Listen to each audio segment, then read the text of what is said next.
E aí, galera? Bom, vamos iniciar então, porque já estamos há um tempinho aqui, né? Esperando a galera ir chegando. Quem não conseguir acompanhar agora, acompanha depois. Como é que fala? Depois vai ficar gravado aqui no, no canal, né? Vai ficar disponível para quem quiser assistir de novo essa aula e tudo mais. Bom, sejam bem-vindos, todos, todas. é, Quem está começando a me seguir agora, eu acho que a minha câmera está um pouquinho embaçada, eu vou dar uma limpadinha, tá? Para ficar escuro. Pronto. Então, vamos começar agora a nossa conversa. Vai ser um bate-papo sobre biomecânica. Eu estou acompanhando aqui o chat do lado, então vocês podem interagir comigo durante essa live, tá bom? Vocês podem ficar bem à vontade para a gente conversar bastante, certo? Tirem as dúvidas de vocês. Eu sei que tem algumas pessoas que são estudantes de podologia e estão estudando, inclusive, biomecânica. Então, vamos conversar sobre isso, né? A primeira coisa que eu quero, na verdade, é conceituar a questão da biomecânica, né? O que é a biomecânica? A biomecânica, ela nada mais é do que a inserção dos conceitos mecânicos aplicados ao corpo humano. Vejam só como é que funciona a coisa. Um carro. Um carro, ele tem toda uma mecânica, todo um aparato mecânico para conseguir se locomover de um ponto a outro, não é isso? Então, a mesma coisa ocorre com o corpo humano. Só que o nosso corpo, ele não tem roda dentada, ele não tem parafuso, ele não tem ruela, ele não tem motor, né? Então, como é que funciona essa questão da biomecânica? É a aplicação dos conceitos da mecânica ao corpo humano, ou ao ser biológico, porque existe a biomecânica aplicada a todo ser vivo, né? Todo ser não inerte, ou seja, todo ser que se locomove, que se movimenta, que, enfim, dispõe de um aparato locomotor que facilite o seu deslocamento. Então, a gente usa alguns conceitos de física quando a gente fala de biomecânica, né? O primeiro conceito que a gente usa é a cinética, tá? A cinética é o ramo da dinâmica. Dinâmica é a ciência que estuda o movimento, né? Que lida com as forças que produzem, detêm ou modificam o movimento do corpo. Então, cinética nada mais é do que uma força que faz com que um corpo se locomova, que modifica a direção do movimento, né? Ou que modifica a execução do movimento. Isso é a dinâmica, ou melhor, a cinética. E nisso a gente aplica algumas leis de Newton, né? São três, na verdade. A primeira lei, a inércia, né? O que é a lei da inércia? Newton ele dizia que todo corpo tende a estar parado se não for aplicada nenhuma força sobre ele. Então, ela seria isso aqui, ó. Eu tenho aqui esse celular, certo? Eu ponho ele em cima de uma mesa.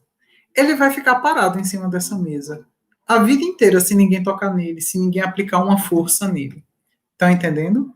Então, a inércia nada mais é do que a tendência que um corpo tem de permanecer em estado de repouso ou de movimento uniforme, em linha reta, a menos que ele seja obrigado a mudar essa condição de estar em repouso ou de estar se locomovendo em linha reta por forças externas aplicadas a ele, certo?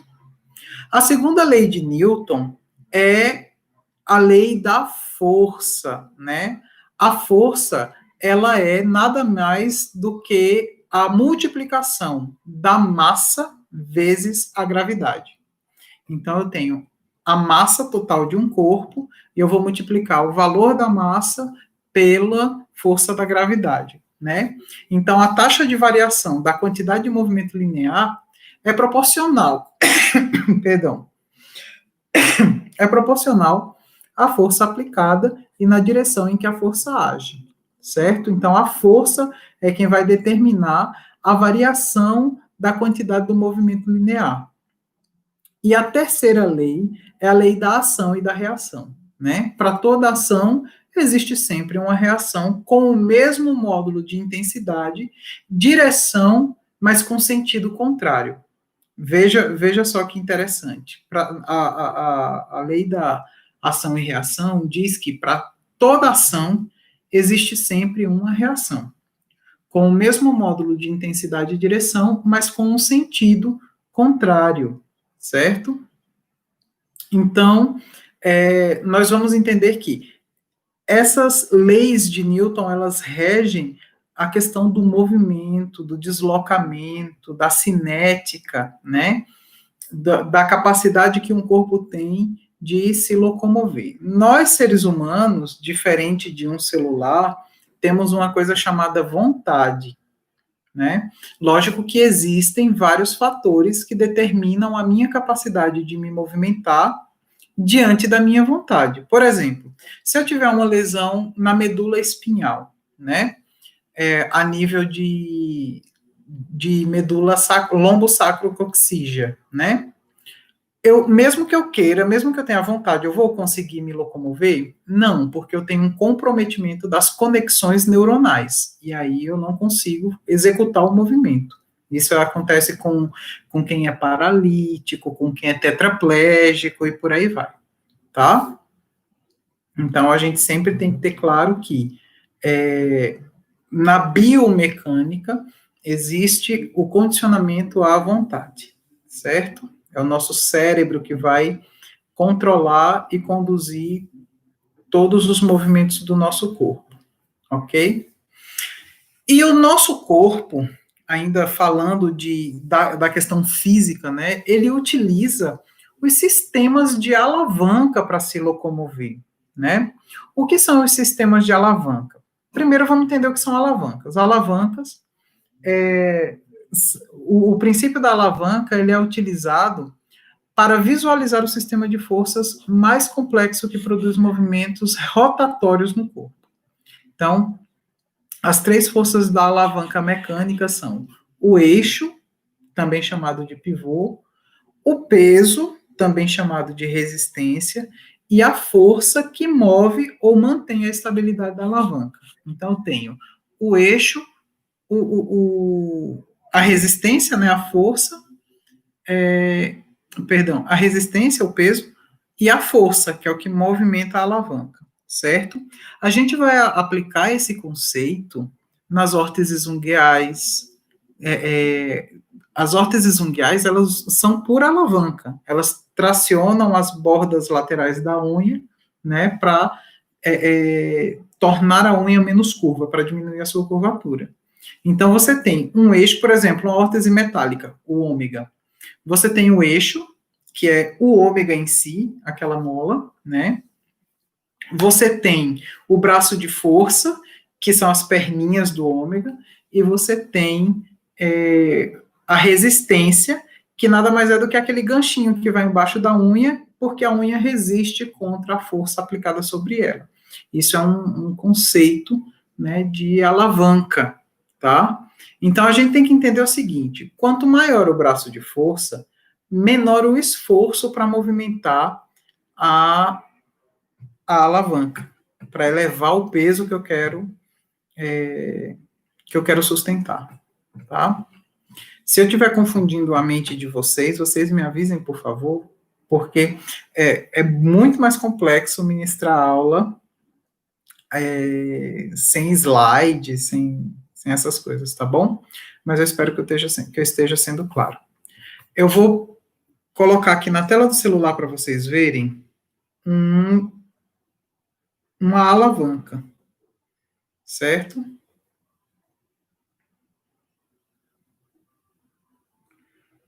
Porque aí fica mais fácil de vocês entenderem, de visualizar.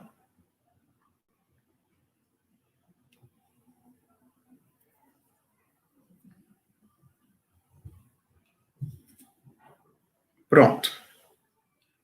Aqui a gente vai conseguir visualizar bem, bem direitinho.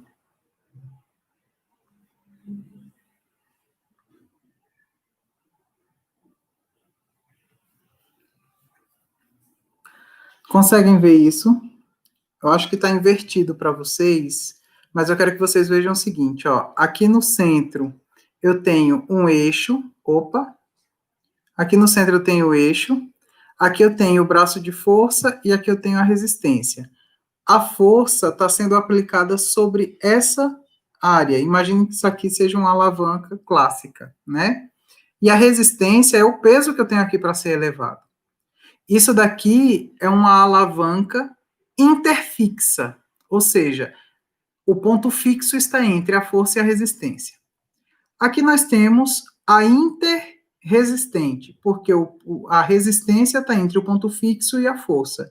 E aqui nós temos a interpotente, aonde o ponto fixo e a resistência é que estão, né, ladeando a força, tá? Aonde que a gente vai ver isso? Aqui. Vamos usar o bíceps braquial como exemplo, certo? Então, a gente tem, eu não tenho muito, mas dá para ver que tem alguma besteirinha aqui, que é o bíceps braquial.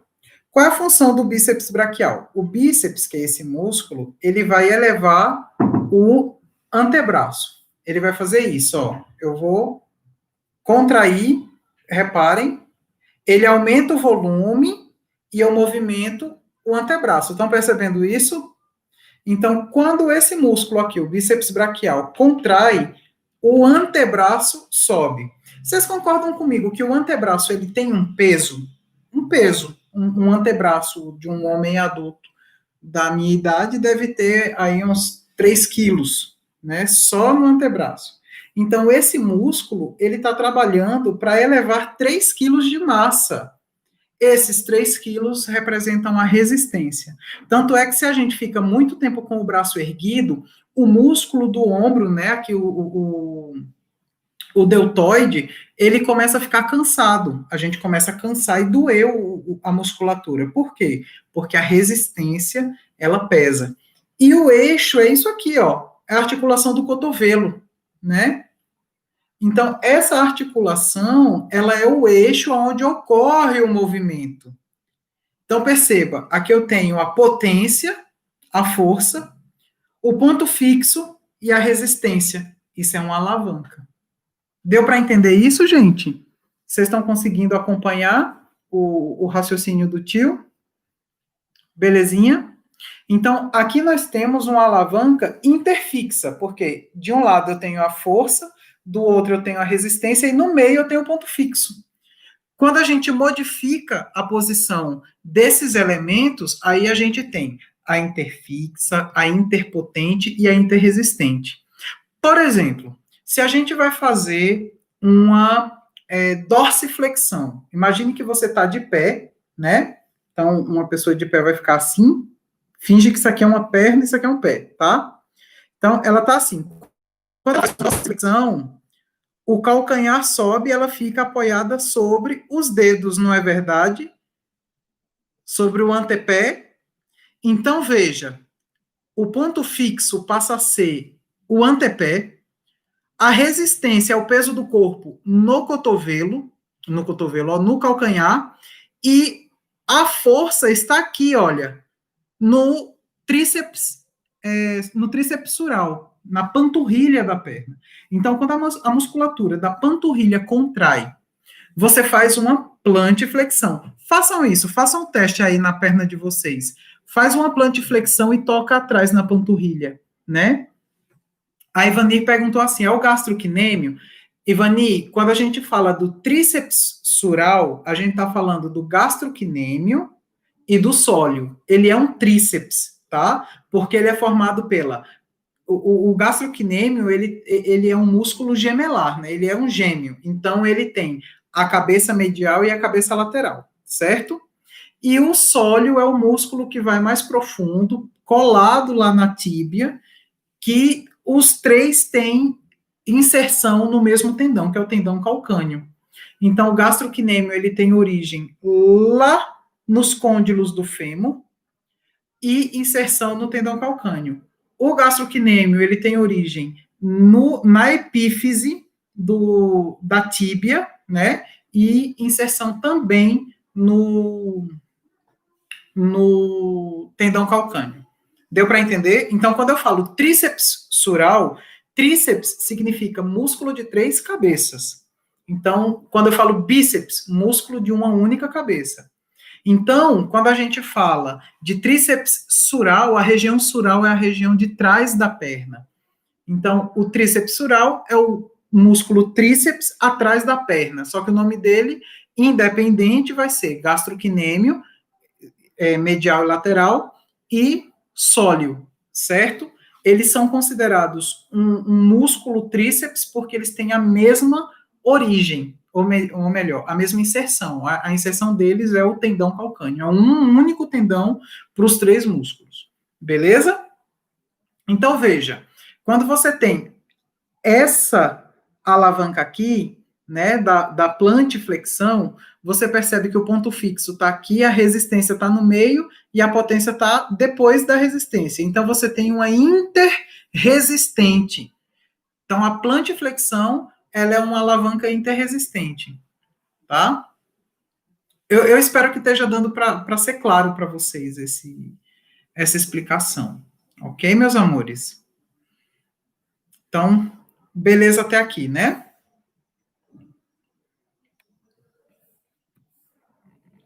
Então, vamos lá. Quais são, né, os movimentos angulares ou as posturas do corpo, né? Vejam só, nos movimentos angulares ou nas posturas do corpo humano, o osso ou o segmento é quem faz a alavanca. O eixo se localiza na articulação e a força é sempre a contração muscular. Deu para entender isso? Quando a gente fala de alavanca, né, aplicada ao corpo humano, a biomecânica, a gente vai entender o seguinte: a estrutura da alavanca são os ossos. A articulação é o eixo, porque é ao redor de quem ocorre o movimento, certo? E a contração muscular, a força muscular é quem realiza o movimento. Perceba, quem movimenta o eixo é o músculo. O eixo é a articulação. O músculo é a potência. E o osso ou segmento sempre vai ser a resistência, tá? Que é a estrutura onde está fixado o elemento de potência, que é o músculo, no caso, tá? Vocês estão conseguindo me ver? Porque tem gente que está dizendo que está sem vídeo, só está áudio.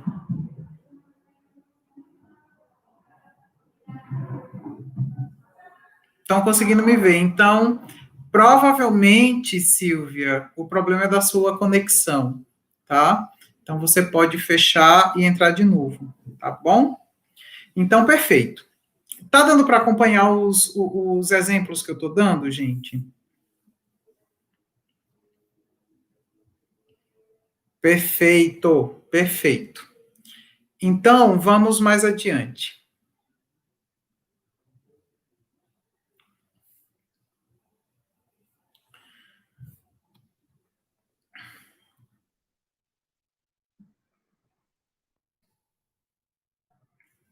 Então, vamos falar sobre o peso e o centro de gravidade, né? Que isso é muito importante para o equilíbrio corporal e a gente já vai entender por quê. O centro de gravidade é definido como um único ponto de um corpo ao redor do qual todas as partículas de sua massa estão igualmente distribuídas. No entanto, isso aplica-se apenas ao corpo como um todo, uma vez que podemos considerar centro de gravidade do joelho, por exemplo. Cada joelho possui um ponto móvel a partir da distribuição da massa ao seu redor. Então, o centro de gravidade ele é muito analisado nas baropodometrias, né? Nas baropodometrias, nós temos a capacidade de avaliar a presença e o deslocamento dos centros de massa do nosso corpo. Como é que funciona isso? Vocês já viram um pêndulo? Um pêndulo, sabe aquele negocinho que é uma pedrinha pendurada num barbante, né? Que fica se movimentando. Se o pêndulo estiver preso numa estrutura estável, o pêndulo não se move. Ele não sofre deslocamento. Imaginem só se vocês tivessem um pêndulo amarrado na cintura de vocês. O pêndulo iria ficar parado? O nosso corpo, ele sofre deslocamento o tempo todo. Primeira coisa que movimenta o nosso corpo, batimento cardíaco. O coração é um músculo, como o músculo, ele está o tempo todo contraindo, contraindo e contraindo, né? E aí, por causa disso, ele acaba gerando, né, movimento no nosso corpo, tá? A circulação sanguínea, o sangue está o tempo todo em movimento, circulando. Isso daí também agita o nosso corpo. A respiração, quando você inspira, a tua caixa torácica se expande. Quando você expira, a caixa torácica diminui a expansão. Então, assim, existem várias coisas, né, que vão fazendo com que o nosso corpo se agite. Aí a Tânia disse assim: contração e relaxamento. Não, Tânia, um músculo nunca relaxa. O músculo, ele sempre está contraído. Agora, varia o tipo de contração. Existe a contração isotônica e a contração isométrica. A contração isotônica, ela pode ser concêntrica e excêntrica. A isométrica, não. A isométrica é uma contração onde não ocorre nem encurtamento e nem distanciamento das extremidades do músculo, tá? Como é que a gente vai entender isso? Ó, vou usar de novo o meu pequeno braço. Tem mais gordura do que músculo, só Jesus salva. Então, ó, tá aqui o bíceps, certo? Ele está contraído, porque a tendência de todo músculo é a contração, certo? Só que isso daqui é o que nós chamamos de contração isométrica. Por quê? Para eu erguer o braço, reparem, ó. Estão vendo ele aqui? Para eu esticar o braço, a musculatura ela se contrai de uma maneira diferente, tá? Então, aqui eu estou fazendo contração isométrica. Por quê? Porque não existe movimento. O músculo ele está contraído, ele está endurecido para manter o braço erguido, mas ele não realiza movimento. Isso é o que nós chamamos de contração isométrica, tá? Agora, o que é a contração isotônica? Eu tenho no músculo a origem, que é o ponto proximal dele, o ventre e a inserção. O que é a origem? É o tendão proximal. O ventre é aquela parte vermelha, carnuda do músculo. E a inserção é o tendão distal, que vai fixar no próximo segmento, né? Então, quando eu quero a contração isotônica, é uma contração que sempre vai fazer movimento.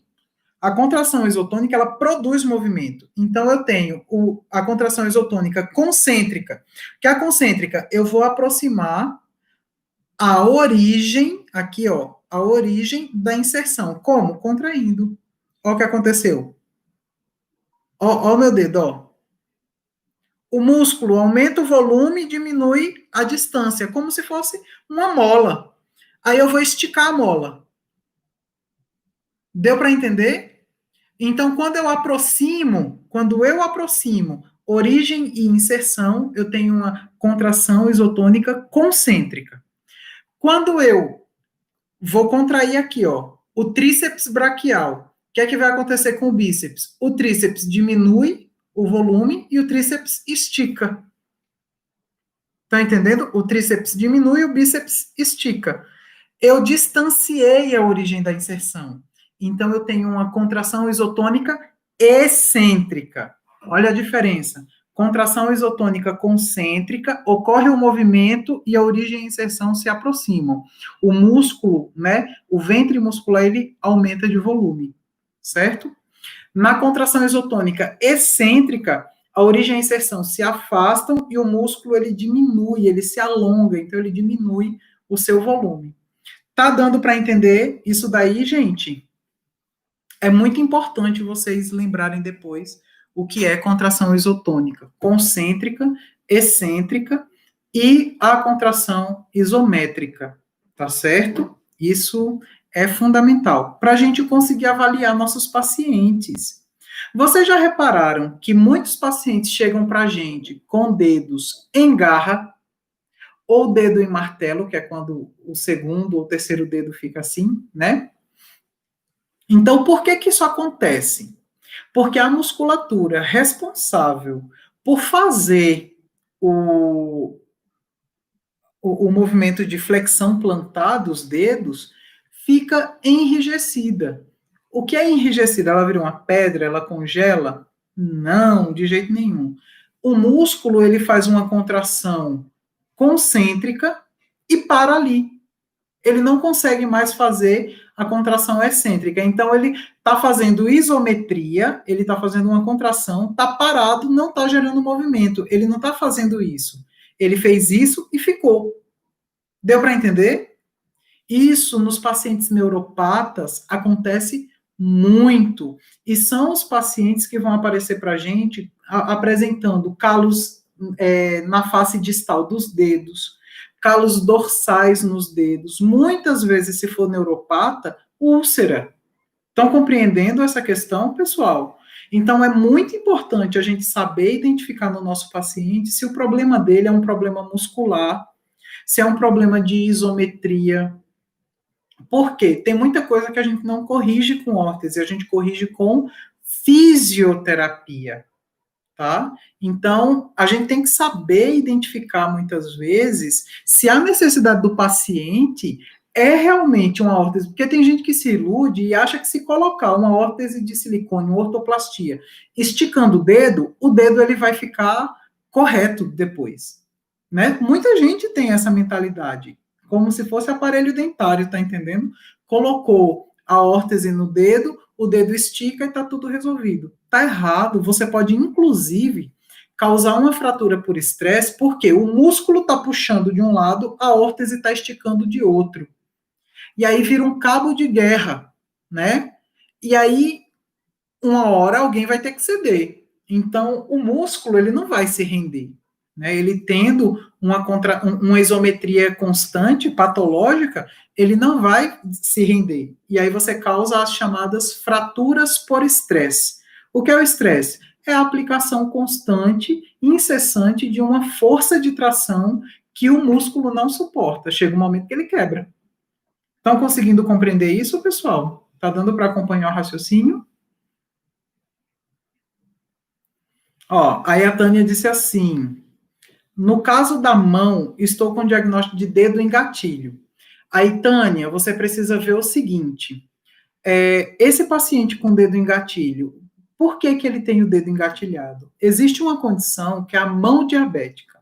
Na mão diabética ocorre dedo em gatilho do anular, certo? Então a pessoa ela fica realmente com o dedo anular em gatilho, porque surgem nódulos no tendão do flexor do dedo, tá? Do flexor longo dos dedos, que fica nessa região aqui do braço, tá? Aqui é o ventre muscular, ó. Quando vocês querem sentir o músculo, solicitem o movimento.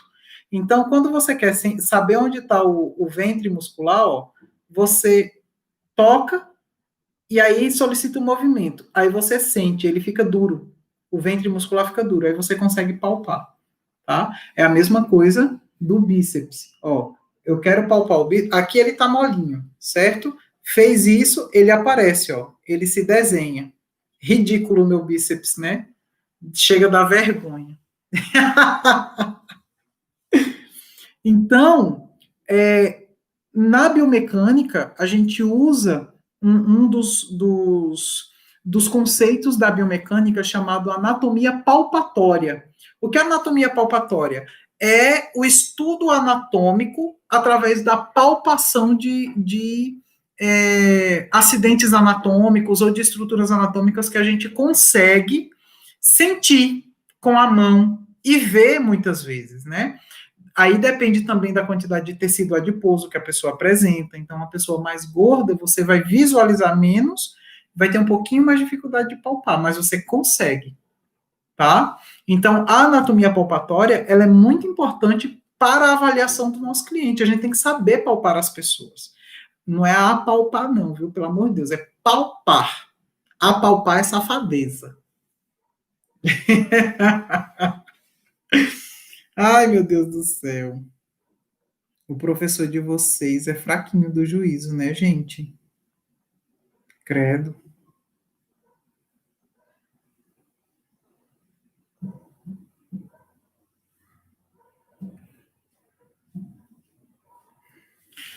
Então vamos lá. Mais adiante.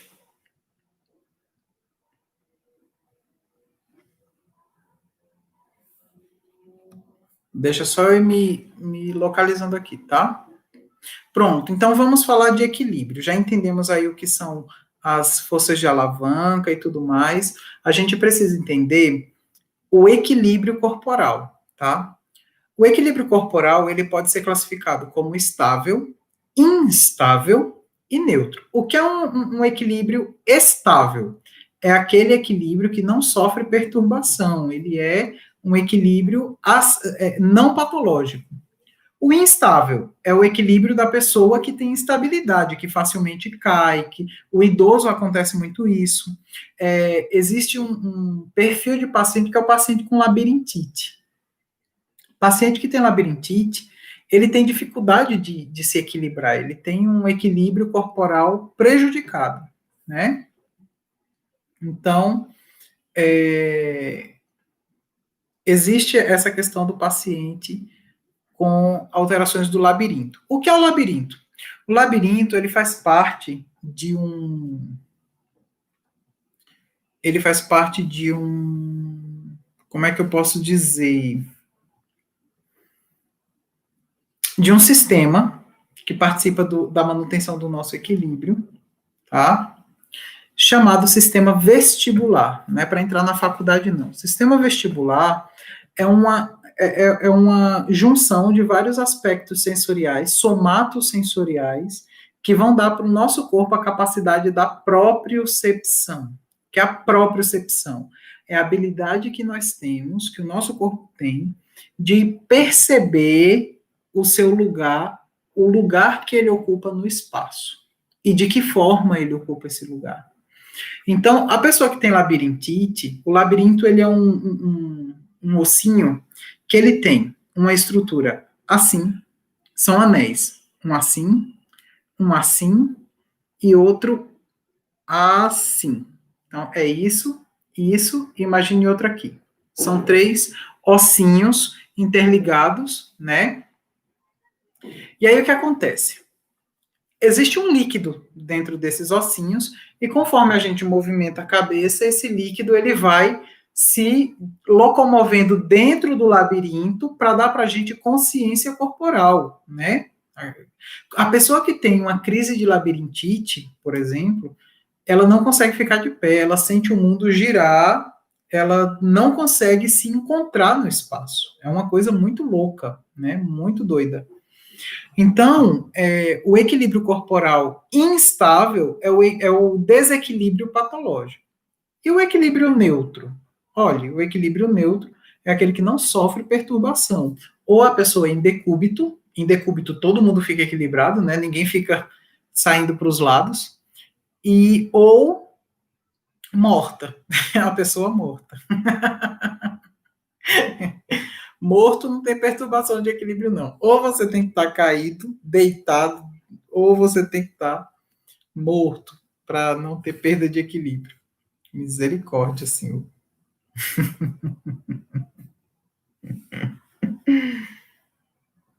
Então, o equilíbrio corporal, ele é... Misericórdia, né, Tânia? O equilíbrio corporal, ele sofre várias influências. Então, o estável é quando o centro de gravidade do corpo é levemente perturbado, mas o corpo sempre tende a voltar para sua posição original. E aí, o que eu queria que vocês entendessem? Vejam, como é que o ser humano fica de pé? Se a força da gravidade puxa a gente para baixo o tempo todo. Já pararam para pensar nisso? Vocês já repararam que uma pessoa, quando desmaia, ela não desmaia de pé? Ela cai, né? Ela desaba. Quando a gente desmaia, a gente perde o controle sobre os nossos músculos, tá? Quando a gente está consciente, o nosso cérebro, ele está por conta própria, fazendo todos os músculos do nosso corpo trabalharem em cadeia, para que eles tenham uma ação que nós chamamos de ação antigravitacional. O que é ação antigravitacional? É evitar que o meu corpo caia, é lutar contra a gravidade. Então, os músculos, o tempo todo, eles estão contraindo. Nós temos as cadeias posteriores e as anteriores e as laterolaterais. Então, imaginem que é como se eu tivesse uma estaca. Isso ocorre muito em circo. Já viram lona de circo como é? Põe uma estaca central no picadeiro, né? Para quem já foi em circo, porque hoje em dia quase não tem mais. E aí a lona, ela é esticada com cordas, né? Todas presas nesse pilar central. O pilar, ele fica equilibrado por causa das cordas, porque enquanto uma puxa para cá, ele cairia para lá, né? Aí tem outra puxando para cá. Enquanto uma está puxando para trás, a outra está puxando para frente. Estão compreendendo isso? E esse puxa-puxa de cordas mantém o pilar central da lona do circo de pé. A mesma coisa é o nosso corpo. Eu tenho músculos na frente que puxam o meu corpo para frente. Eu tenho músculos atrás que puxam o meu corpo para trás. E tenho músculos, grupos musculares laterais que puxam o meu corpo para a direita e para a esquerda. Então, a gente acaba percebendo que os músculos eles têm uma ação antigravitacional que impedem a gente de cair, certo? E aí isso é muito interessante para a gente, porque aí nós percebemos o quão relevante é a ação muscular sobre o nosso corpo com o efeito antigravitacional. Mas o nosso corpo está o tempo todo fazendo oscilações, laterolaterais e anteroposteriores. É por isso que tem pessoas que quando tem, você percebe que tem pessoas que são assim, ó, especialmente quem carrega muito bolsa, mochila de um lado só, aí fica assim, um ombro mais baixo que o outro. É porque um lado, a pessoa é defeituosa, um lado é mais curto que o outro? Não, isso daqui é vício muscular. O músculo, ele está contraído de um lado e do outro ele está relaxado. Relaxado não, perdão. Ele está fazendo uma contração isotônica e excêntrica. Aqui eu tenho contração isotônica concêntrica, aqui eu tenho excêntrica. Aí o meu corpo faz isso, né? Ele desalinha, é que nem carro. Aí a pessoa tem que ir até um profissional fazer o alinhamento, vamos dizer assim. Quem é o profissional que faz o alinhamento do corpo humano, né? Que põe a pessoa de volta no prumo? São dois, certo? Quando a gente fala de pé, o fisioterapeuta ou o podólogo.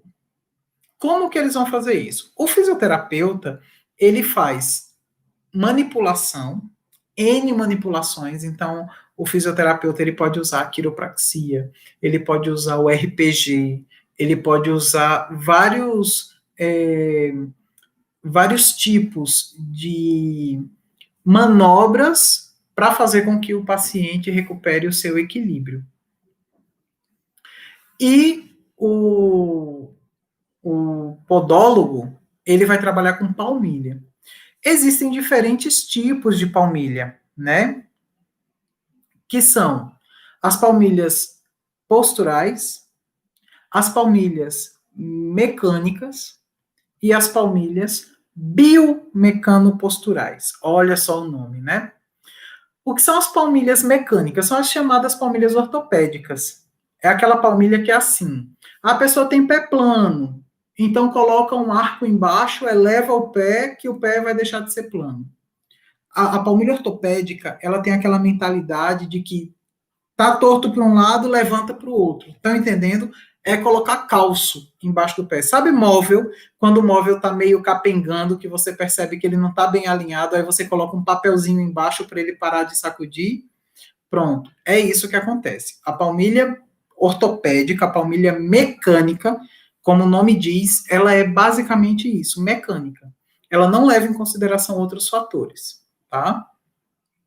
A palmilha postural, por outro lado, ela é uma palmilha proprioceptiva. Lembra que eu falei para vocês o que era propriocepção? Estão lembrados disso? Propriocepção é a capacidade que meu corpo tem de perceber o lugar que ele ocupa no espaço e de que forma que ele ocupa esse lugar, certo? Então, eu faço estímulos neurológicos, estímulos sensoriais na planta do pé, e esses estímulos vão fazer com que a musculatura contraia de maneira diferente daquilo que nós normalmente temos como comum daquele corpo, vamos dizer assim. Então, por exemplo, se eu tenho o pé cavo, né, é porque os músculos intrínsecos da planta do pé, eles estão muito contraídos, muito tonificados.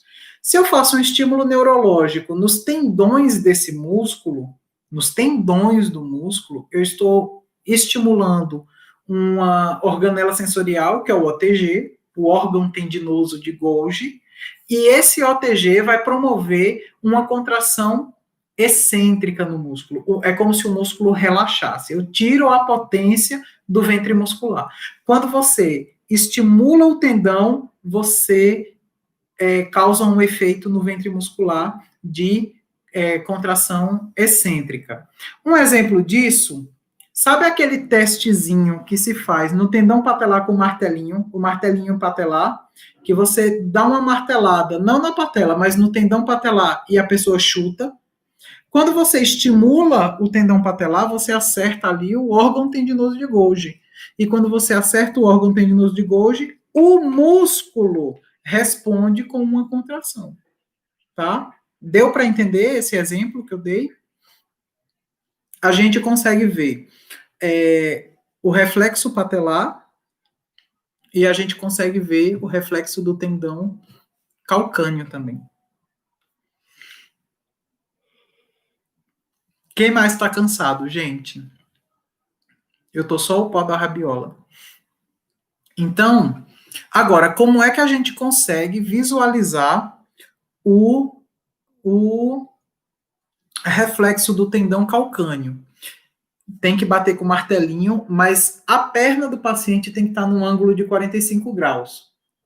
Vai estar assim, o pé, né, para baixo, a pessoa em decúbito, então é decúbito ventral. Ela tem que estar deitadinha.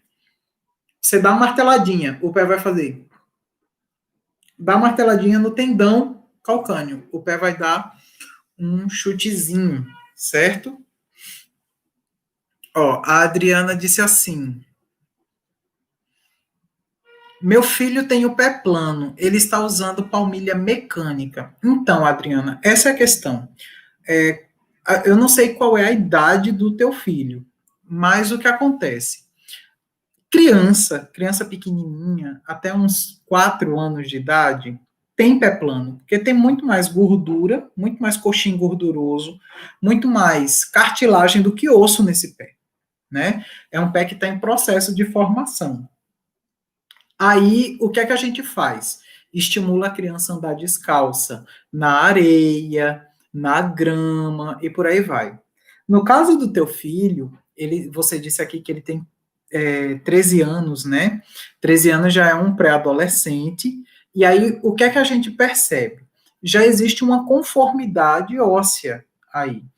Ele precisa ser avaliado para ver se isso é um pé plano real ou um pé plano virtual. Como é que funciona isso? Pé plano real. A pessoa tem uma estrutura óssea que planificou esse pé. Então, ele em repouso ou com carga vai ser plano. E o pé plano virtual? É o falso pé plano, né? É aquele que a pessoa só fica com o pé plano quando ela joga carga em cima, quando ela pisa. Quando ela não põe carga, o pé não fica plano. Isso pode ser uma frouxidão ligamentar. Os ligamentos do tornozelo podem estar flácidos, tá entendendo? Enfraquecidos. E por causa disso, esse tornozelo, ele desaba, ele faz com que o arco desabe no momento da marcha, certo? Quando ele fica de pé com carga, sem carga já não. Então, isso precisa ser avaliado no pé plano para a gente saber se realmente é um pé plano real, se somente a palmilha mecânica vai resolver isso, se é um caso de palmilha postural, a palmilha proprioceptiva, porque às vezes você vai dando informação com a palmilha proprioceptiva pro músculo, e o músculo ele vai, é como se fosse academia, você está entendendo? Vai usando, vai usando, vai usando, a musculatura vai se adaptando e criando uma nova conformação estrutural, tá certo? Então tem que prestar bem atenção nisso, tá? Porque nem sempre o pé plano, ele é um pé plano de verdade. Às vezes a pessoa não tem pé plano, mas o pé fica plano porque os ligamentos são ligamentos com flacidez. Tem uma frouxidão que a gente chama, tá bom?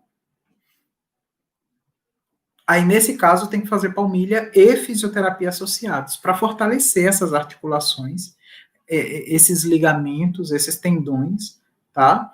Para dar estruturação adequada para esse pé. E aí a terceira palmilha é a palmilha biomecano-postural. Eu trabalho com esse tipo de palmilha hoje em dia. Por quê?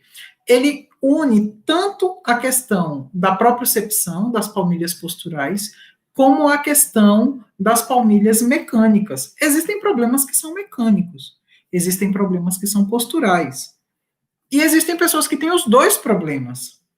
Então, eu nem posso ser tanto ao céu, nem tanto à terra. Eu tenho que encontrar o ponto de equilíbrio das duas realidades. Estão entendendo? Pé cavo é a mesma coisa, minha gente. Vocês acham que não? Tem gente que tem pé cavo por causa de encurtamento da musculatura por vício postural. Você faz um trabalho de relaxamento da musculatura, né? Estímulo neurológico para essa musculatura ficar alongada, perder a tensão, a força de tração, e o pé fica neutralizado de novo, ele deixa de ser cavo. Estão entendendo? Então é muito importante a gente visualizar isso. Às vezes as pessoas vão em lojas de sapato hoje em dia, já repararam isso? Vão na loja de calçados, e na loja de calçados dizem assim: você tem o pé pronado, você tem o pé supinado. Mas quando a gente vai avaliar a criatura, nem o pé pronado, nem o pé supinado. É um tornozelo apenas, que pode ser valgo-ovário. Então, a questão, muitas vezes, está atrás, lá no tornozelo, no osso calcâneo, né? Então, se eu tenho um problema posterior, eu não posso fazer um tratamento anterior. E vice-versa, tá? Estão conseguindo compreender o tio? Vocês têm alguma pergunta até aqui? Porque eu desembesto a falar, né? Eu vou me embora. Nem respiro.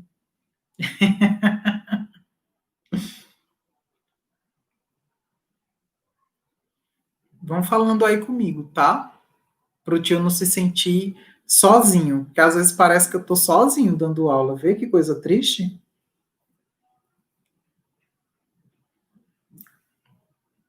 Outra coisa muito interessante que vocês poderiam trabalhar e que ajuda muito os nossos clientes, porque assim, palmilha é uma coisa que custa caro, concordam?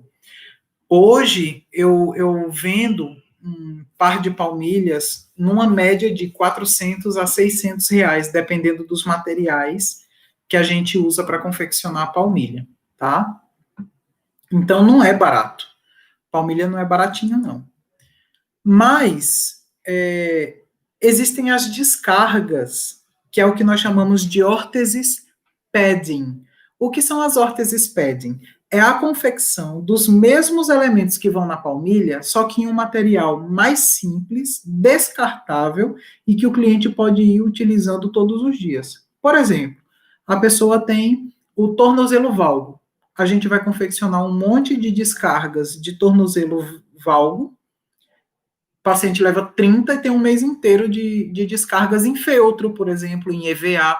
A gente pode variar o material, e são materiais muito baratos, a pessoa vai usar, depois de um dia joga fora.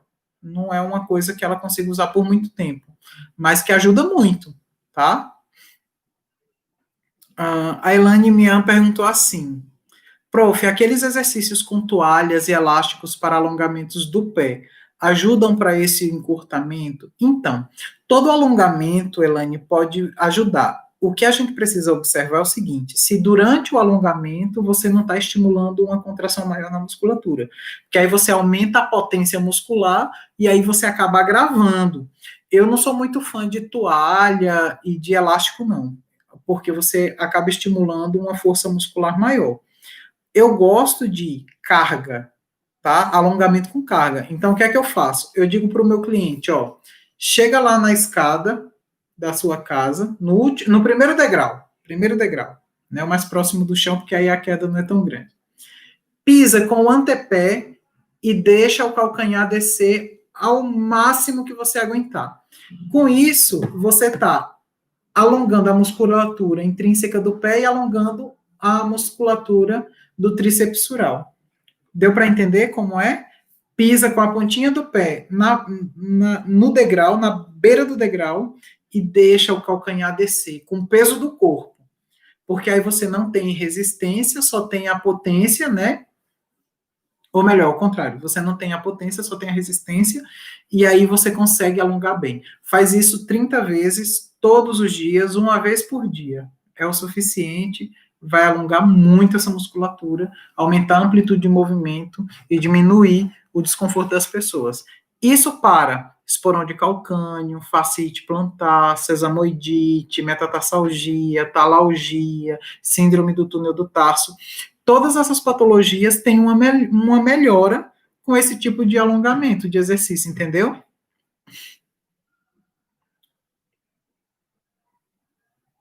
Perfeito, perfeito. Então, se entendeu, eu estou feliz. Certo? Mais alguma pergunta, meus amores? Porque eu vou seguir aqui com o nosso conteúdinho, né? Há uma coisa interessante sobre o equilíbrio, tá? Sabe aquela coisa de quanto maior a altura, maior a queda? Isso se aplica ao corpo humano com relação ao equilíbrio. Quanto mais alta uma pessoa menos equilíbrio corporal ela tende a ter, porque ela tem uma estrutura muito maior que precisa ser equilibrada. É a mesma coisa que a estabilidade de um prédio pequeno e um prédio alto, né? Quanto mais andares eu coloco num prédio, menos estável ele é, certo? Então, é muito importante a gente fazer uma estadiometria, né, uma antropometria correta dos nossos pacientes. A gente precisa ter o estadiâmetro no consultório. Na verdade, quem tem interesse de trabalhar com isso, né? Mas é bom ter balança, é bom ter fita métrica, tudo isso a gente precisa aprender a trabalhar. Inclusive, eu tinha comentado outro dia num grupo de um curso que eu ministrei, de fazer um curso de semiologia clínica para podólogos. O que é a semiologia? Ensinar o podólogo a avaliar o paciente dele, né? Como é que eu vou avaliar? O que é que eu vou fazer com as informações? Porque às vezes o podólogo tem um glicosímetro no consultório, mas não sabe o que fazer com a informação que o glicosímetro dá, né? Às vezes o paciente tem um estetoscópio esfigmomanômetro e não sabe o que fazer com a informação que aquilo te dá. Então, seria muito interessante a gente aprender a fazer as medições do corpo, palpação, tudo. Aprender a avaliar o cliente. Eu sempre pensei em dar esse curso, eu acho tão legal, é tão importante, e nós, muitas vezes, não somos ensinados a avaliar corretamente o nosso cliente na nossa formação, né? Curso técnico não ensina isso, sabe? Não ensina mesmo. A gente precisa saber o que fazer, né? Com as informações que as análises dão. E a gente tem muita análise clínica que a gente pode fazer em consultório mesmo, tá? Isso é muito interessante.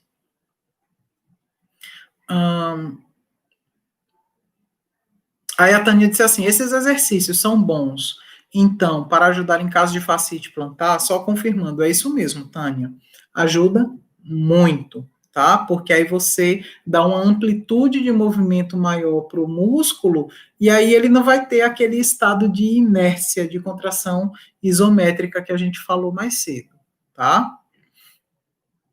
Eu vou pensar com carinho. Estão perguntando aqui para quando o curso, né? Eu vou pensar com carinho e aí eu tento organizar para o ano que vem. Esse ano eu já tenho uma agenda muito cheia, mas ano que vem a gente vai arrasar nos cursos. Agora, eu não sei se esse curso teria que ser teórico, online ou prático, mas a gente vai estudar o melhor caminho e descobre. Mas eu acho que seria muito legal, né? Muito. Porque, gente, o pessoal não sabe avaliar marcha, o pessoal não sabe avaliar postura, né? Vocês acreditam que tem problemas posturais no pé que são causados pela oclusão dentária, pela organização ortognática do paciente, né? Então, por exemplo, o paciente que tem, qual é o normal, né? O correto? Essa oclusão aqui, ó. A arcada superior se sobrepor à inferior. A arcada inferior, os dentes de baixo, eles têm que ficar por trás dos dentes de cima. Isso aqui, tá? Agora, tem gente que tem a mordida topo a topo, que é quando, né, o topo dos dentes se encontram. Isso causa uma alteração na articulação temporomandibular. As pessoas que têm a mordida cruzada, que é a mordida cruzada? É isso aqui, né? Quando eu tenho uma protusão aqui da mandíbula em relação à maxila. Maxila, os dentes superiores estão presos na maxila, né? No osso maxilar. E mandíbula, essa parte aqui de baixo. Então, quando eu tenho, vejam só que interessante. Quando eu tenho uma mordida cruzada, eu tenho alteração aqui na cervical, porque a musculatura que prende aqui a articulação temporomandibular, a ATM, essa musculatura ela fica estirada o tempo todo. Estão entendendo? E nessa situação aqui, eita que agonia, né? E nessa situação, eu tenho uma reação em cadeia que desce pelas costas até o pé. É esse paciente que vai me apresentar o tornozelo valgo. O tornozelo valgo, ele não ocorre somente em quem tem isso. O que eu estou dizendo é, quem tem isso vai apresentar o tornozelo valgo provavelmente. Estão entendendo? Então, quando você consegue analisar o paciente como um todo, você sai do pé e sobe a estrada, sobe o caminho e vai para o resto do corpo. Tem pessoas que têm perda de equilíbrio por causa de divergência ocular, minha gente. Por causa dos olhos. Então, a gente precisa avaliar o paciente e eu não posso colocar simplesmente uma palmilha embaixo do pé dele, né? Eu tenho que avaliar se essa palmilha vai realmente fazer algum benefício para ele. Porque às vezes o problema dele é ortodôntico, ele tem que ir para o dentista, colocar um aparelho. Às vezes o problema dele é visual, ele precisa ir para o optometrista ou para o oftalmologista, né, tratar o problema visual dele. Então, a gente precisa ter isso muito claro, certo? E aí a gente só consegue fazer tratamento de verdade nas pessoas, com cuidado, com zelo, quando a gente tem conhecimento de causa, né? E quando a gente tem as certezas. E as certezas só vêm diante da avaliação clínica do paciente, mas uma avaliação muito bem feita, uma avaliação correta, né? E a interpretação correta dos dados que essa avaliação dá. A Valéria perguntou assim: neuroma de Morton, existe exercício para ele? Aplicação de laser ajuda? Valéria, vê só. O neuroma de Morton, ele nada mais é do que uma inflamação, né, de um nervo metatarsal que foi comprimido pelas cabeças de dois metatarsos, né? Então, eu tenho aqui dois metatarsos, tem um nervo no meio, a pressão de um metatarso contra o outro apertou o nervo metatarsal e fez com que ele inflamasse. Esse processo inflamatório, ele é um processo inflamatório nodular, faz-se um pequeno tumor, por isso que chama neuroma, né? Um tumor neurológico. Oma é tumor. Porque ele faz um nódulo mesmo, ele fica redondinho, um nódulozinho, parece uma azeitonazinha. Exercício nenhum vai ajudar, pelo contrário, só vai estimular o agravamento do processo inflamatório, né? Palmilha ajuda muito, porque descomprime o neuroma. Você está pisando nele o tempo todo, a palmilha ela consegue descomprimir o neuroma.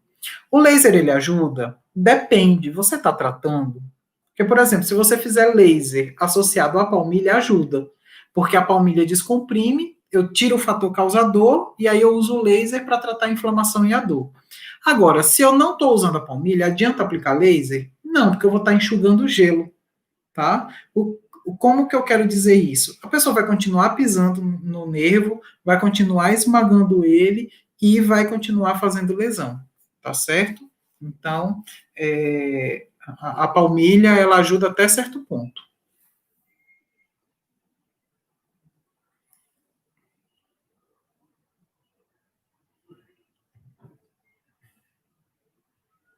Pronto, os comentários são esses. Alguém tem mais alguma pergunta? Vai colocando aqui no chat, gente, para eu poder ir esclarecendo isso para vocês, tá bom? Então vamos lá, vamos falar dos tipos de músculos, ou melhor, de funções musculares, né? Durante uma contração, os músculos eles vão ter funções, certo? Então existem músculos que são agonistas na contração. O que é um músculo agonista? É aquele que tem a função principal, é aquele responsável por um movimento. Então, por exemplo, ó, na flexão de cotovelo, certo? O bíceps braquial, ele é agonista, porque é ele que faz esse movimento aqui, ó.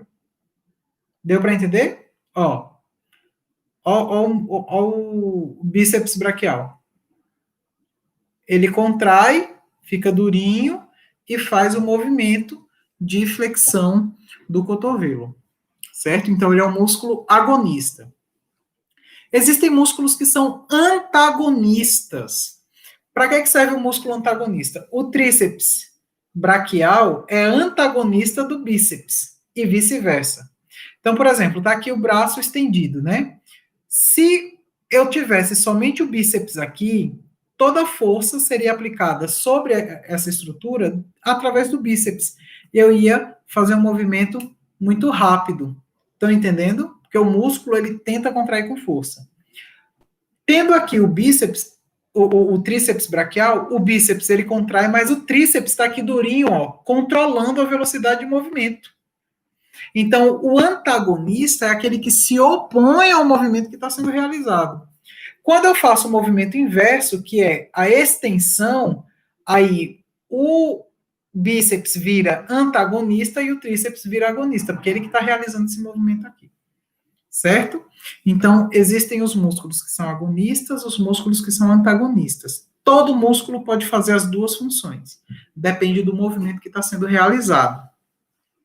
E o terceiro tipo de ação muscular, né, é o sinergismo, né? Existem músculos que são sinérgicos ao movimento. Por exemplo, perdão. Aqui eu tenho bíceps, tríceps e eu tenho deltoide. O músculo deltoide, ele é responsável por auxiliar o bíceps no movimento de flexão do cotovelo. Então, ele age em sinergismo. Ele não é o responsável pelo movimento, ele não tem uma participação principal, mas ele ajuda, ele contrai junto, né, para equilibrar o movimento. A Patrícia perguntou assim: o esporão de calcânio causa dor ao caminhar? Como o paciente pode aliviar? Então, Patrícia, o esporão, tem gente que tem esporão e nem sabe, né? Porque não sente absolutamente nada. Às vezes o esporão é muito pequenininho. Vocês querem ver um esporão aqui para vocês entenderem? Eu vou pegar aqui rapidinho para vocês verem, tá?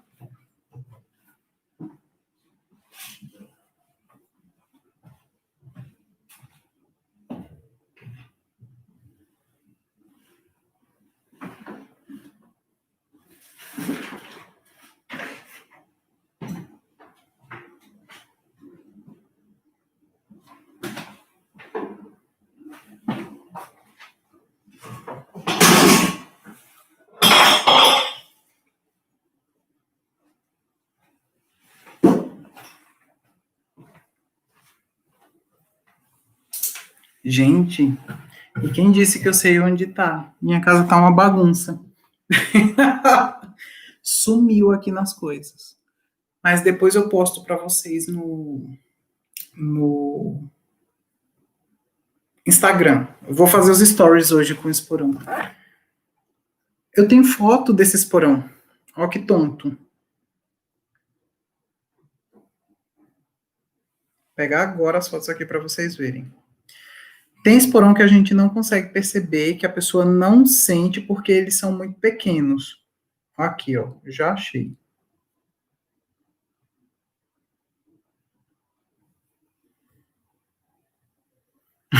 Esse barulho foi das coisas que eu derrubei procurando os esporões.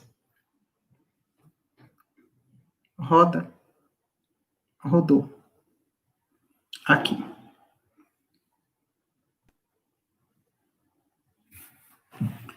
Tá dando para ver aqui, gente? Essa paciente ela tem um esporão atrás no calcânio, na inserção do tendão calcâneo. Aqui ela não tem esporão, não, certo? Na face plantar. Mas o outro pé dela já apresenta um esboço de esporão aqui, estão vendo? Ela não sentia dor nesse pé. Estão entendendo? Ela não sentia dor nenhuma, mas o esporão estava lá.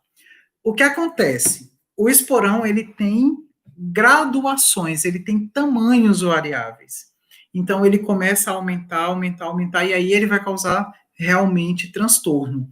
Nem sempre o esporão ele vem após uma fasciite, porque existe essa ideia, né? Primeiro vem a fasciite plantar, a fasciite evolui para um esporão. Às vezes o paciente ele é assintomático porque ele está com o periósteo lá todo estirado e ele não percebe a lesão que está acontecendo ali no tecido muscular, né? Só depois que o esporão estiver bem grande é que ele vai ter alguma reação. Aqui a gente tem um outro caso, ó, vou mostrar para vocês, de esporões que não, essa paciente aqui ela tem múltiplos esporões, ó. Tá dando para ver? Ela tem um esporão na tuberosidade, um esporão na base e um esporão posterior, só que não é na área de inserção. A inserção do tendão é aqui em cima, o esporão dela é mais embaixo. Vocês estão vendo 3 esporões no mesmo pé? Perceberam? Então, esse também era um esporão assintomático, né? E ela sofreu bastante tempo com isso, e ela não conseguia ter uma melhora, né? Por quê? Ela só veio sentir depois que eles já estavam desse jeito aqui, desse tamanho. Então, já era um caso muito mais complexo para se tratar, porque estava muito avançado. A gente consegue reverter quadro de esporão calcâneo? O que é que vocês acham? Digam aí para mim a opinião de vocês no chat. Vocês acham que a gente consegue reverter o esporão? De que maneira a gente conseguiria? Só cirurgia? Porque tem gente que vai olhar isso aqui e vai dizer, cirúrgico. É cirúrgico total, né? Inclusive, essa paciente, deixa eu voltar aqui nela, porque é muito legal o caso dela. Essa paciente, ela desenvolveu uma fratura no maléolo fibular, no maléolo lateral. Estão vendo aqui? Ó, a fraturazinha. Por que ela desenvolveu essa fratura? Fratura por estresse. Começou a fazer uma marcha adaptativa para evitar a dor que ela sentia. Estão entendendo? É isso aqui. Então, como é que a gente vai fazer para reverter o quadro? Ó, a Kátia disse assim, sim, com palmilha, a gente consegue, né, reverter o quadro com palmilha. Então, Kátia, depende, certo? Depende. Existe um tratamento que eu realizo chamado terapias por ondas de choque. A terapia por ondas de choque, existe um equipamento, que é o TORQ, que ele é uma pistola que dá pequenos impactos, pequenas marteladazinhas no tecido. E ele vai iniciar um processo de descalcificação do esporão de calcânio. Eu acho muito mais eficiente. Agora, a palmilha, ela é fundamental para tirar, né, o fator causador do esporão de calcânio, que é o vício postural, a contratura muscular inadequada. Tá entendendo? O esporão, ele não vem de nada. Ele não vem de Marte. Ele não saiu, deu a louca no calcanhar, vou fazer um esporão de calcânio. Tá entendendo? Não é assim que funciona. É muito mais complexo do que isso. Minha bateria está me avisando que vai acabar. Vocês aguardam um momentinho. Aguardam eu pegar o carregador, que eu não sei nem onde está. Mentira, eu sei sim, tá aqui, ó. Eu não sei onde é que tem tomada para eu ligar. Mentira também, que eu sei, tá logo ali. Vê, gente organizada é assim. Eu deveria ter ligado o computador já com o carregador conectado. Mas o que aconteceu? Eu fui comer lá na minha mãe. Que ela me chamou para ir almoçar com ela. Cheguei lá às 5 horas da tarde, comi, engoli a comida e vim correndo para casa fazer a live com vocês.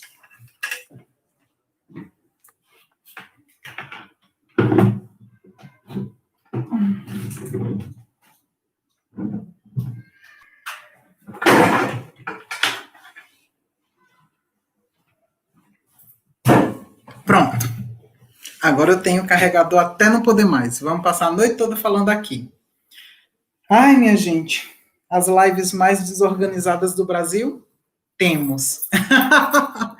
Eu só faço live raiz, live Nutella, não rola não. O Adair perguntou assim, professor, você está em Recife? Não, meu amado, eu estou em São Paulo, minha mãe mora em São Paulo. E atualmente eu estou morando, residindo em São Paulo também. Então vamos lá. Vamos mais adiante, gente.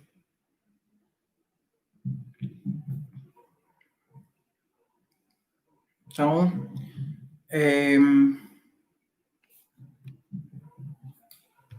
como eu estava falando, as terapias por onda de choque, eu acho muito interessantes para os tratamentos das doenças inflamatórias do pé, e a gente fazer isso associado. Então, terapia por onda de choque para esporão de calcânio com laser, né? Para fascite plantar, para tendinopatia. Para o neuroma de morte, uma terapia por onda de choque funciona muito bem. Ítalo, mas em casos iniciais, em que a dor ainda é pequena, a palmilha ajuda demais, né? Ajuda muito e reverte o quadro. A palmilha consegue reverter o quadro de formação do esporão de calcânio, tá, gente? Porque vocês pensem assim, o tecido ósseo, ele é um tecido dinâmico. O que isso significa? Ele está em constante modelação, né, num processo de modelação constante. Entra cálcio, sai cálcio. Existe uma mobilização de cálcio o tempo todo pela atividade das células do osso, né? Nós temos uma célula jovem, chamada osteoblasto, e uma célula mais madura, chamada osteoclasto. Então, o osteoblasto, ele é responsável por pegar o cálcio da corrente sanguínea e agregar no osso, fixar no osso. Para quê? Para aumentar as reservas de cálcio, né, no organismo e aumentar a força do osso mesmo, né, a dureza, o tecido compacto do osso. Isso é a resistência do osso, né, um osso mais compactado é um osso mais firme, mais forte. Já o osteoblasto, ele é a célula mais madura que tem a função contrária do osteoclasto. Ele tira o cálcio que está no osso e joga na corrente sanguínea. Para quê? Para auxiliar nas atividades musculares e nas atividades neurológicas, certo? Porque o músculo, quando contrai, né, a fibra muscular ela é composta de filamentos de actina e miosina. Então, a actina e a miosina só conseguem trabalhar produzindo contração na presença de cálcio. A gente tem um consumo de cálcio enorme nos músculos, certo? Então, vocês imaginem, ocorre o tempo todo essa mineralização e desmineralização por parte do osteoblasto e osteoclasto. A cada 6 meses você tem um esqueleto totalmente novo, porque o cálcio que está ali é mais recente do que o cálcio que foi depositado há 6 meses atrás, né? Então, sempre existe essa dinâmica de troca do cálcio, né, de renovação do cálcio. Então, a gente tem esqueleto novo a cada 6 meses. Os nossos esqueletos, eles podem ser moldados no decorrer da nossa vida. Vocês já repararam a diferença do osso de uma pessoa sedentária para uma pessoa que faz atividade física? O osso de uma pessoa que pratica atividade física é um osso muito acidentado, ele tem vários relevos. Por que que ele faz relevo, né? Porque o músculo que está fixo no osso solicita muito o periósteo. Aí eu aumento o relevo porque o periósteo está tensionado. O sedentário não, a musculatura é fraca, não vai fazer tensão no periósteo, o músculo o osso é liso. Ele quase não tem acidente anatômico, tá? Adriana, pena que estamos nessa pandemia. Cursos presenciais seriam maravilhosos. Depende do curso, Adriana, porque tem curso que online vai muito bem. Eu entrei numa onda agora de ministrar cursos online e eu estou gostando muito e tem muita qualidade, dá para a gente ensinar e aprender muito bem, viu? Tá valendo muito a pena os cursos que eu tenho ministrado. Até porque a gente consegue fazer vídeo didático, tirando dúvidas, acompanhando o procedimento, né?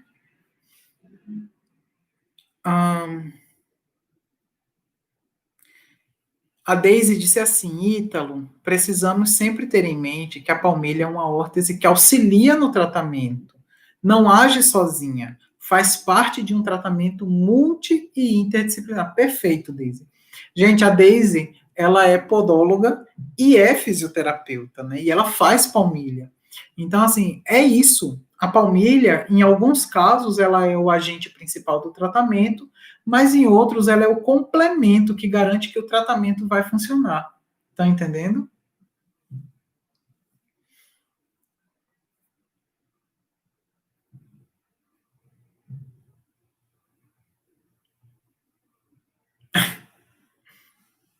Estão dizendo que a minha live é um show. Oh, meu Deus.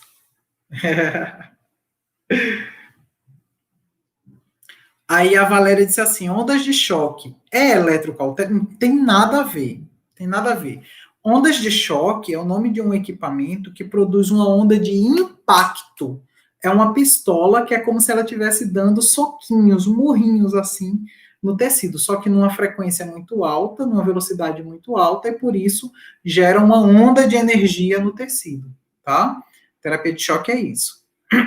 Não é choque elétrico, não, é choque de impacto.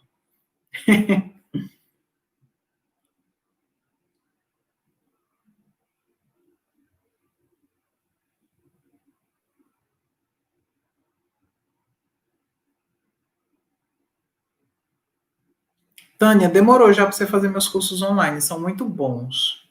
Não é porque eu sou suspeito de falar, né? Mas eu estudo muito, então eu sei que eu sou um bom professor. Eu gostaria de ter tido professores como eu. Eu tive alguns. Professor, você nos ajudaria muito na disciplina Cinesiologia e Biomecânica da faculdade. Ajudaria, não é verdade? Qual o melhor método para aliviar dor no esporão de calcânio? O quente ou o frio? O frio. O frio, para você. O esporão de calcânio, ele produz inflamação, certo? Quais são as características do processo inflamatório? Vocês lembram? Eu tenho elevação de temperatura, por causa disso eu tenho vasodilatação e aumento da liberação de citocinas no tecido. Por causa disso eu tenho dor, né? A bradicinina, ela vai estimular o tecido nervoso e vai causar dor, né? Então, o frio, né, o gelo, ele vai diminuir muito, muito essa vasodilatação, porque ele é vasoconstritor, né? Tem pessoas que chegam em casa depois de um dia de trabalho com dor, cansadas, aí vão e metem o pé na água morna. Aí isso dá um alívio momentâneo, mas piora o processo inflamatório, vocês estão entendendo? Quando essa pessoa for dormir, ela dorme aliviada e acorda no outro dia sem conseguir botar o pé no chão, sem conseguir sair da cama, de tanta dor que vai estar sentindo. A Kátia, Ítalo, dá para você voltar para na sala? A faculdade tá osso, viu? Kátia, voltei já. Já voltei. Mas eu vou ficar só com disciplinas práticas, específicas, né, de podo.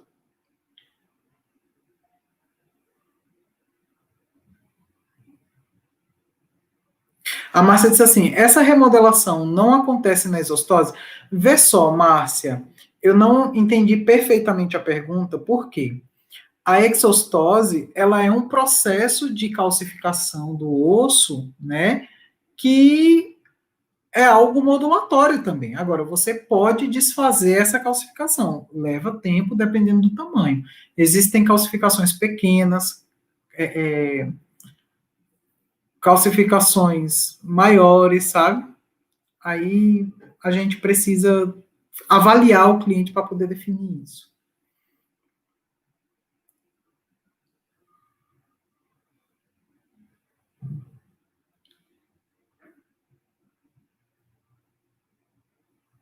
Ó, com relação à inflamação ainda do quente e do frio, sabe o que é que eu indico para o meu cliente?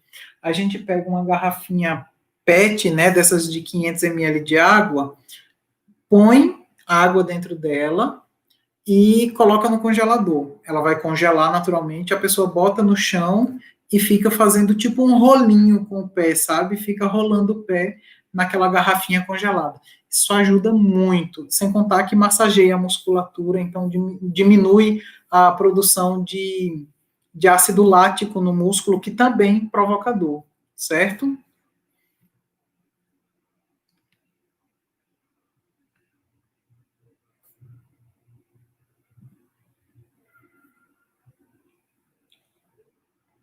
Pois é, gente, vou estar com vocês na faculdade, na UNG, na Uninasal. Olha, eu não sei como é que eu vou dar conta, não. O Janguier tem que me pagar muito bem. Janguier é o mantenedor, é o dono do grupo, chefinho.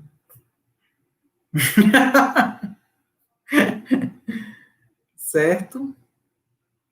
Então é isso.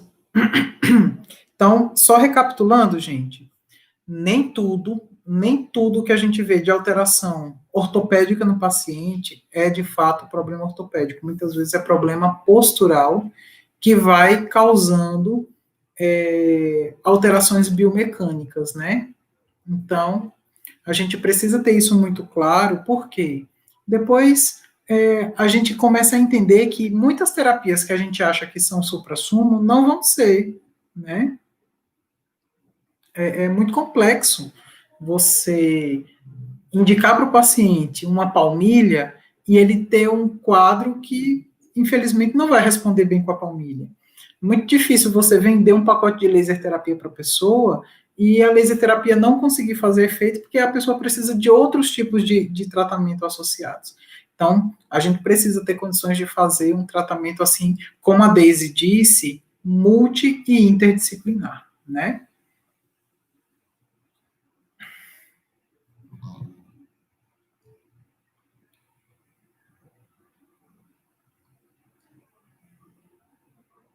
Então, pronto.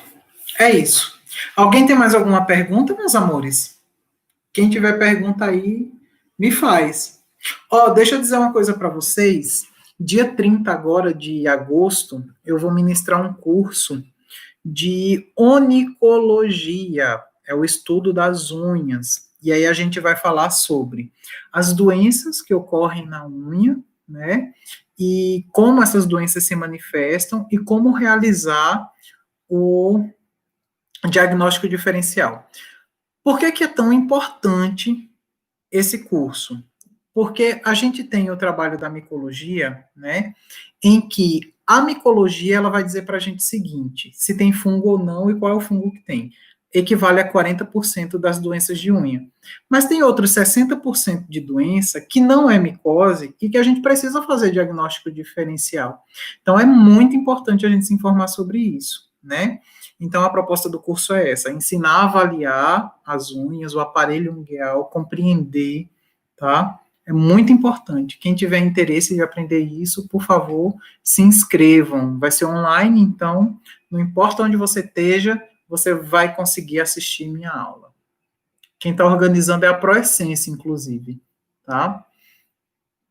Aí fizeram uma pergunta assim, sobre a kinésio. Ó, cadê? E sobre a kinésio, você acha que ajuda? Adriana, a kinésio, ela tem dois tipos de aplicação, certo? Nós temos a kinésio rígida e nós temos a kinésio elástica, ou seja, flexível. Para que serve a kinésio rígida? Para limitar o movimento.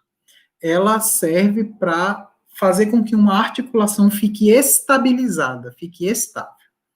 A kinésio flexível, aquela com elastano, que estica e tudo mais, ela serve para conduzir e melhorar o desempenho de um movimento. Então, ela faz um estímulo neurológico. A pele, ela tem uma função mecânica, então a kinésio ela é colada na pele e ela faz um estímulo neurológico que faz com que o músculo ele tenha uma contração mais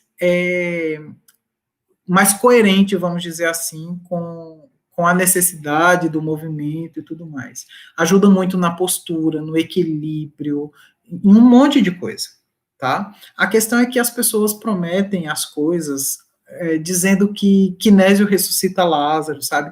Tem coisa que é prometido pela kinésio que não é verdade. Tem gente que...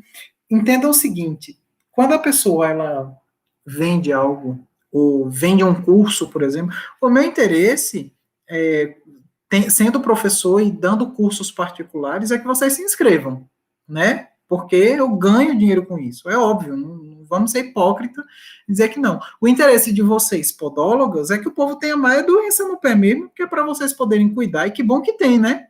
Porque o nosso ganha-pão vem daí. Se o povo não adoecesse no pé, a gente não teria dinheiro para viver. Então, percebem? Só que a gente tem que trabalhar com bom senso, com verdade, né? Aquela coisa toda. E aí o pessoal fica usando kinesiotape para onicocriptose. Não vejo relevância. Kinesiotape para tratamento de calo. Não vejo relevância. Olha, o povo usa kinesiotape para cada coisa. E aí eu vejo esparadrapagem, sabe? Isso tudo é charlatanismo, não funciona não. Mas a kinésio aplicada para fins de estabilização de articulação ou melhora de desempenho da musculatura, né, do movimento realizado pela musculatura, vale muito a pena trabalhar.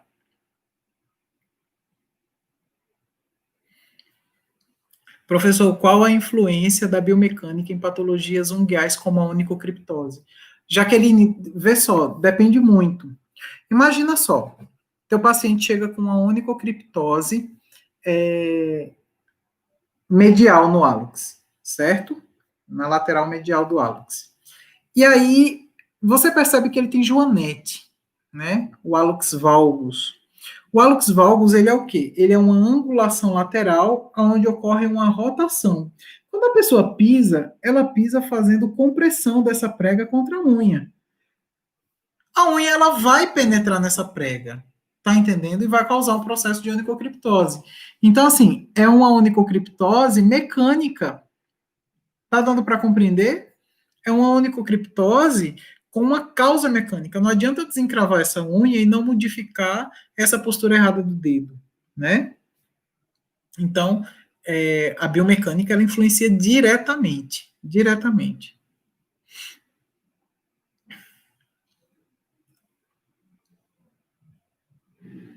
Valéria, nenhuma pergunta foi simples, não. Eu gostei demais das participações de vocês. Todas as perguntas são importantes, tá?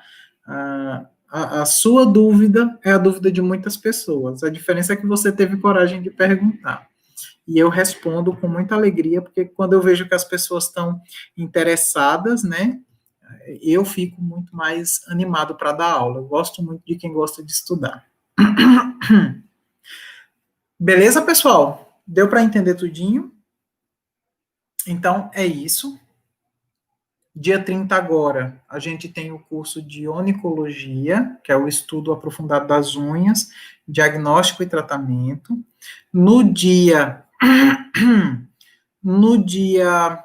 6 e 7 de setembro, domingo e segunda-feira, vamos ter o curso de pés diabéticos, atenção ao paciente com pé diabético. Então, a gente vai falar sobre alterações biomecânicas do paciente diabético, que são muito específicas por causa de neuropatia. A gente vai falar sobre as úlceras que ocorrem no paciente diabético, as amputações e as implicações dessas amputações. Então, a gente vai fazer um curso, assim, de 2 dias, somente falando sobre o paciente diabético. Vai ser uma coisa linda, linda, porque aí em 2 dias a gente consegue explorar muito bem o conteúdo, tá? Então, muito obrigado pela participação de vocês. Um grande abraço. Foi ótimo. Estou bem feliz. E no próximo mês a gente faz mais uma live, certo? Então depois vocês mandem para mim sugestões de temas que vocês queiram que a gente aborde, tá certo? Um beijo grande para vocês. Fica aqui o meu carinho, minha amizade e até a próxima live.